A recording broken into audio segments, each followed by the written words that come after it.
Então, gente, a questão da sociedade do espetáculo é um outro tema que está ligado ao universo da arte, né? Sociedade do espetáculo foi um termo construído por um teórico francês chamado Guy Debord. Ele não é só um teórico, era um ativista político, né? Ele criou esse termo para fazer uma investigação sobre como é que funcionava o mundo em que nós vivemos quando esse mundo é mediado pelas relações de mercado, de compra e venda, né, na fase do capitalismo atual. Né? Só que o Guy Debord não era da escola de Frankfurt, né, que criou o conceito da indústria cultural. No entanto, é possível fazer uma relação específica, né, de encontro entre a indústria cultural e a sociedade do espetáculo. Né? A indústria cultural, como nós falamos, é um conceito criado pela Escola de Frankfurt para falar da produção em massa de falas e bens discursivos nos meios de comunicação para acelerar o processo de venda de um produto. E é preciso condicionar a visão das pessoas sobre aquilo que elas compram e sobre o mundo em que elas vivem. Né? É, por outro lado, como complemento disso, tem a sociedade do espetáculo. Né? A sociedade do espetáculo, que é um conceito do Guy Debord, ela é ligada à ideia de uma sociedade baseada nas imagens, né? Onde tudo é imagem. O fluxo das imagens cria uma simulação de alegria, de paixão, de desejo, onde o indivíduo responde instintivamente às luzes, aos flashes dessas imagens que são criadas pelo mercado, principalmente pelo mercado da publicidade e propaganda, ou o mercado da comunicação também, que é mais amplo do que o mercado da propaganda, né? As pessoas passam a responder essas imagens de modo tal que o seu desejo ele passa a ser controlado, né, junto com os impulsos, né, que vêm junto com os desejos, né, passa a ser controlados pelas imagens, pelas luzes, pelos flashes de cinema, pelo mundo super colorido que está ao nosso redor quando a gente circula pelas cidades. Né? Então, para que a gente possa entender melhor essa ideia de sociedade de espetáculo, porque está ligado não só aos meios de comunicação, mas à forma como a gente vive no cotidiano, quando o nosso cotidiano o tempo todo fica refém de imagens no mundo de cores, no mundo artificial, onde tudo tem preço, onde tudo tem um valor específico, né, e está ligado a uma simulação de conduta no dia a dia. Né? Para a gente entender melhor isso, a gente pode fazer uma primeira leitura do que está escrito aqui em tela. Tá? O que a gente tem escrito aqui? Né? A circulação de mercadorias e a mais-valia pós-guerra intensificam a sociedade do espetáculo, acelerando a proliferação de imagens artificialmente produzidas, né, publicidade e propaganda, à maneira das indústrias de máquinas, indústria cultural. Tá? Certo? Indústria de máquina e a indústria cultural, junto com a sociedade do espetáculo. Tá? Nós temos essas coisas aqui em relação. Tá? Mas vamos destrinchar os termos que estão aqui dispostos para a gente entender melhor. Como a gente já tinha avaliado antes, né, pra, é, sobre a indústria cultural, a gente tem uma sociedade baseada na circulação de mercadorias. Tá? E na mais-valia da circulação de mercadoria. O que é essa mais-valia? É todo o valor construído com base no esforço das pessoas que trabalham. E esse valor que é construído com base no esforço das pessoas que trabalham, ele enriquece algumas empresas, apesar do salário do trabalhador se manter fixo. Né? Mas quanto mais a riqueza por gerada pelos trabalhadores é adquirida por essas empresas, mais esses valores são convertidos em mercadorias e repassados para o mundo do mercado. Tá? O excesso de riqueza acumulada às custas do trabalho das pessoas que têm um salário fixo, né? A riqueza produzida às custas desse trabalho vira mercadoria. Então é necessário que essa mercadoria ela não fique parada, ela circule. Né? Mas para que ela circule é preciso de uma série de políticas de consumo para que as pessoas possam adquirir mais rapidamente esse consumo. Como eu disse, quando isso acontece, entra a publicidade e propaganda para ajudar as pessoas a consumirem mais rapidamente os produtos. Isso a gente tinha falado na aula passada. Como eu disse também, tanto a mais-valia, né, que vem do mundo do trabalho, que gera riqueza para grandes empresas, e as empresas transformam isso em mercadorias que circulam no nosso dia a dia, né? Tudo isso começou no pós-guerra, tá? Tudo isso começou no pós-guerra. E isso vem se intensificando e pode ser convertido naquilo que o Guy Debord chama de sociedade do espetáculo. O que é essa sociedade do espetáculo? É uma sociedade que acelera a produção não só de discursos, mas a produção de imagens, né? A produção de imagens, tá?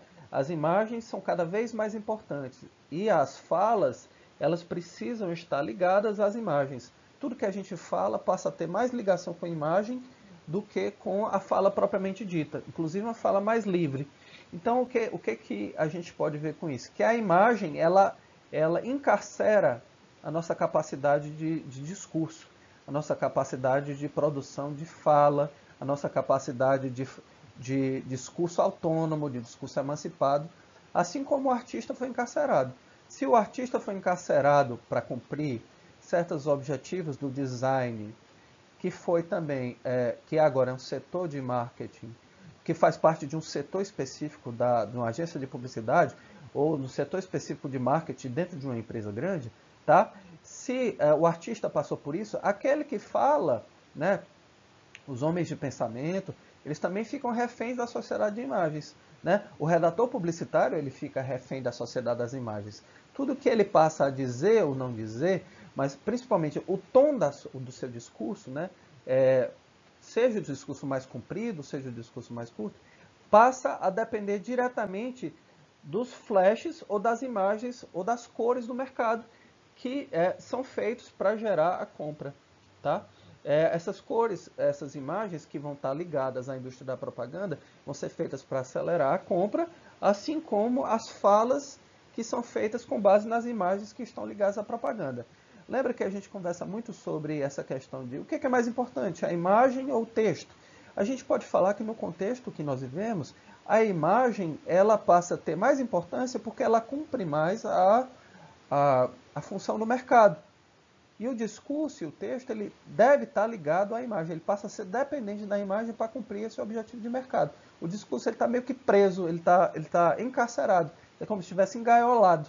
O redator publicitário, de algum modo, ele vive num contexto, ele trabalha num contexto de publicidade em que tudo que ele diz ou que ele fala depende das imagens que o designer constrói.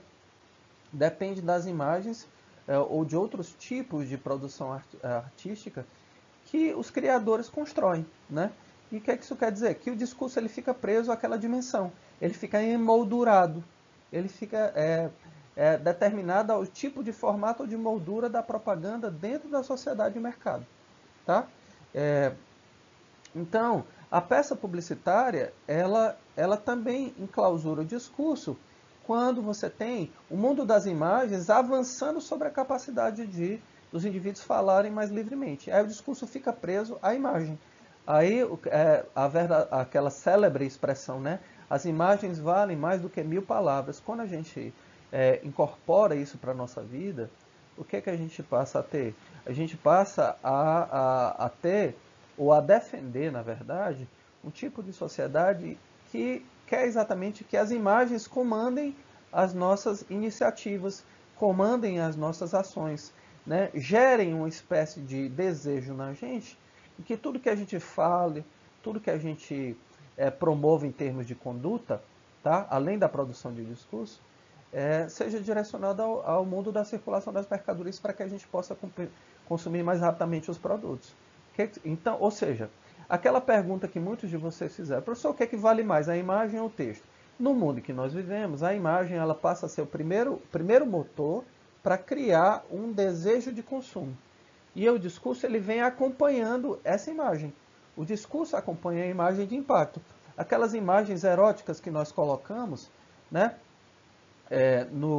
nas aulas anteriores, né, ligada a uma certa marca de perfume, a imagem ela é feita para gerar aquele impacto, para prender a atenção, para gerar um tipo de condicionamento do desejo ao anúncio que está expresso, né? E quando o desejo fica condicionado, ligado, preso ao anúncio que está expresso, à imagem que está colocada lá, aquele anúncio, aí vem o texto publicitário para reforçar aquele anúncio para que o desejo continue ainda sendo mais condicionado, ao anúncio que está expresso. Então, o que é que a gente tem aí? A gente tem uma situação em que a publicidade e propaganda, ela não só produz discursos que se adaptem ao mundo das mercadorias.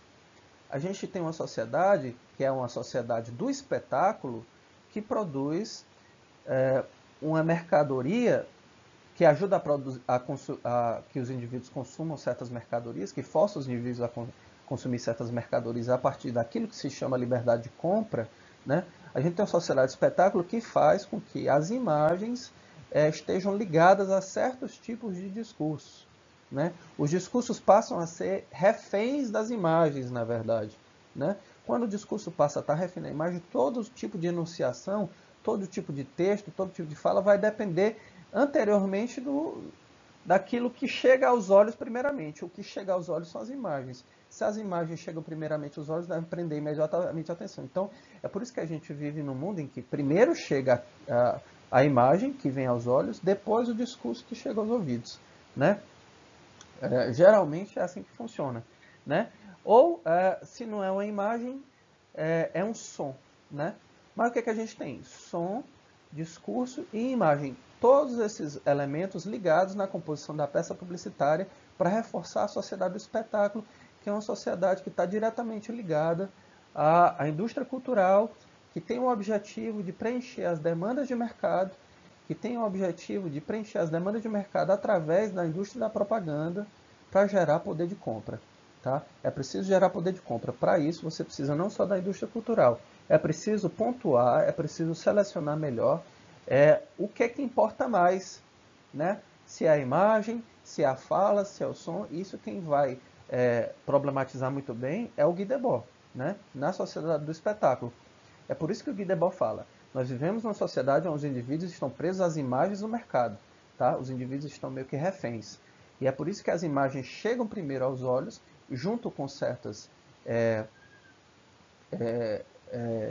capacidades discursivas, mas essas capacidades discursivas do mercado, essa força discursiva do mercado, primeiramente precisa da imagem ou dos flashes e luzes das ruas que atravessam o centro da cidade, que atravessam os shoppings. O mundo do shopping, que é o chamado templo do consumo, é o exemplo clássico da sociedade do espetáculo. O shopping center em si é um lugar onde tem imagem por todo lado.